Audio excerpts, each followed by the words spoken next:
tonight on BBC News with me, Julie Williams and Cindy Hicks.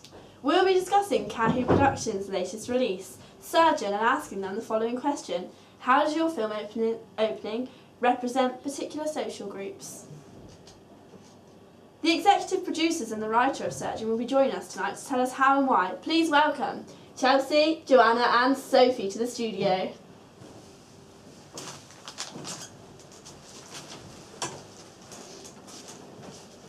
The question that us and the nation would want to know: have you followed or opposed the typical stereotypes of horror?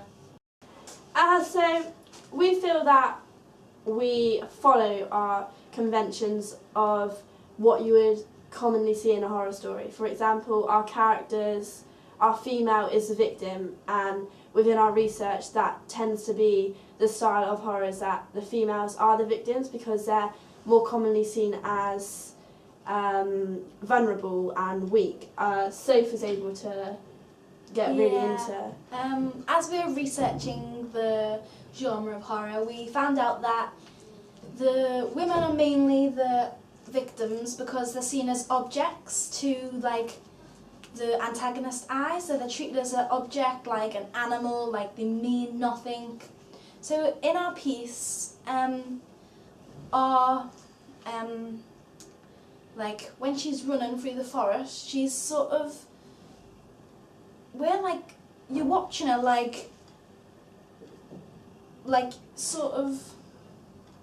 she's being watched. Yeah. We wanted to create the feeling that something wasn't right before we even brought the male character into it.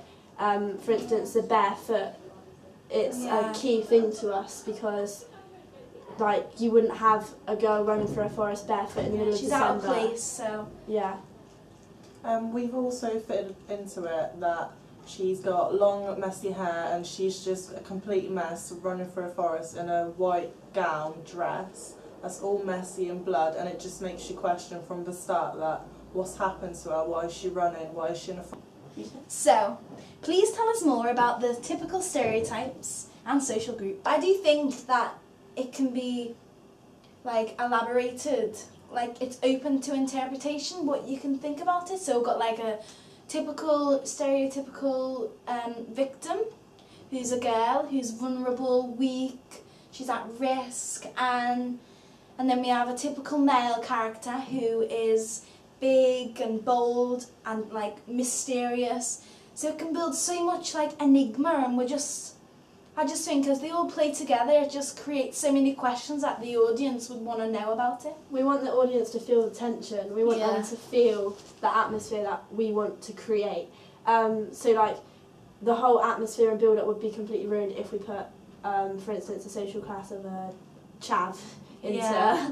You wouldn't expect to see a big, bold character chasing someone in trackies and big trainers for a forest. It would completely ruin the effect that we were going for.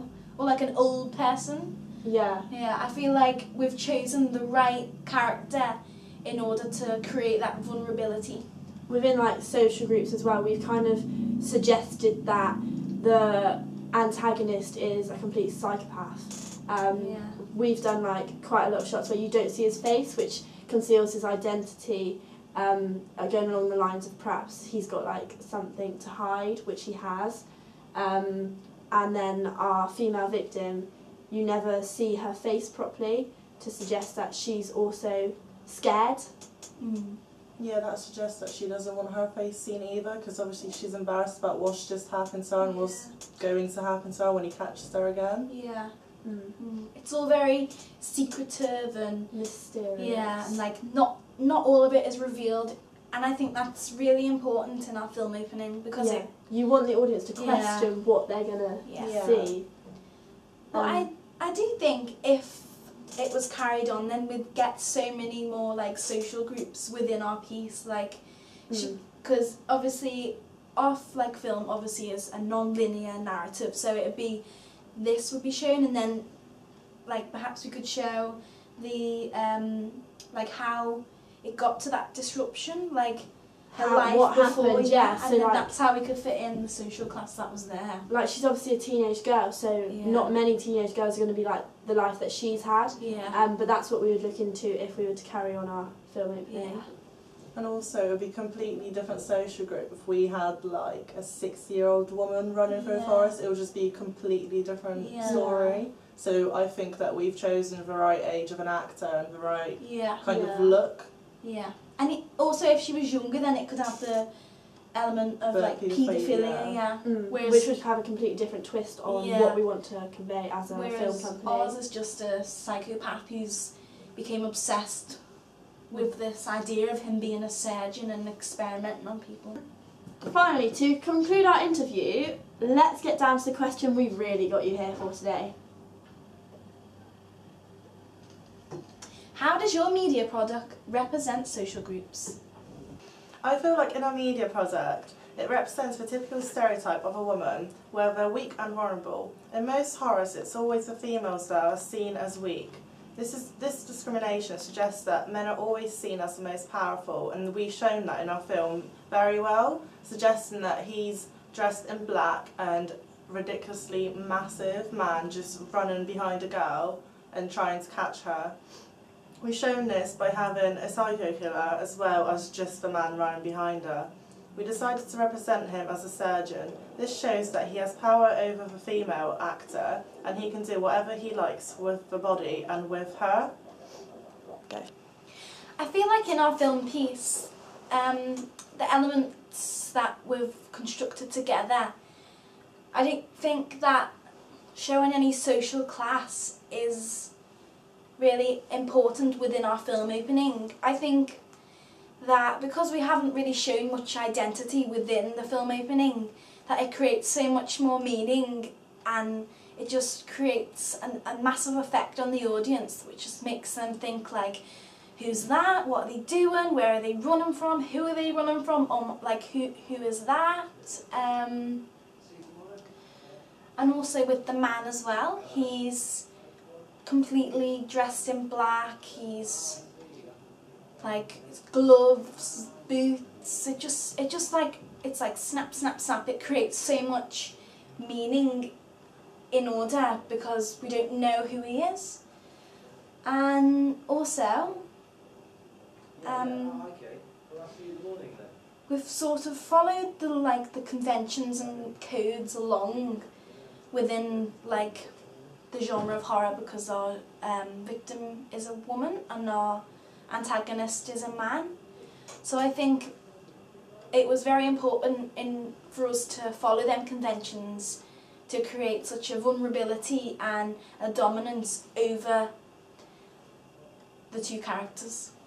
In our research into film openings, we took a lot of time to decide how we wanted our female to be represented.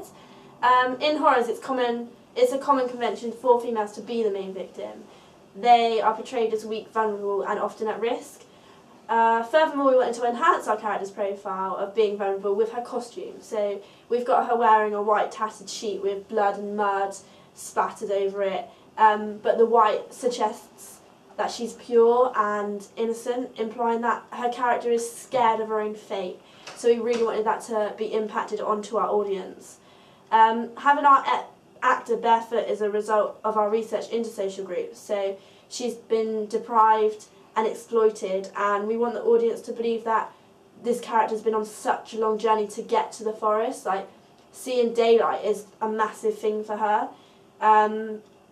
Our character is a vulnerable young girl. So moving on, I believe our male actor portrays the common stereotype of a villain. His black coat connotates evil and darkness, immediately suggesting to the audience that he's the antagonist. So the audience is able to pick up that this guy isn't the good guy.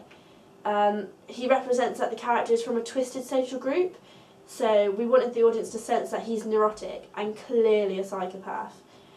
He's dressed in black with his head up. The idea of this is to conceal his identity. He doesn't want to be known to the audience. Thank you for joining us tonight. Be sure to watch Surgeon when it's released. And now, the weather with Terry. Good night.